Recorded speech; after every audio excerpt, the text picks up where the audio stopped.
Grinding your teeth during sleep. This is another symptom of an overactive sympathetic nervous system.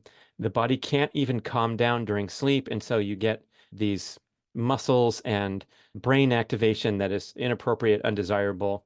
I never have been aware of myself grinding my teeth during sleep, but I was told recently at the dentist, yeah, we're going to make you a bite guard so you don't grind your teeth during sleep. I'm like, I don't do that. Well, as a matter of fact, it looks like you do because you got some wear patterns.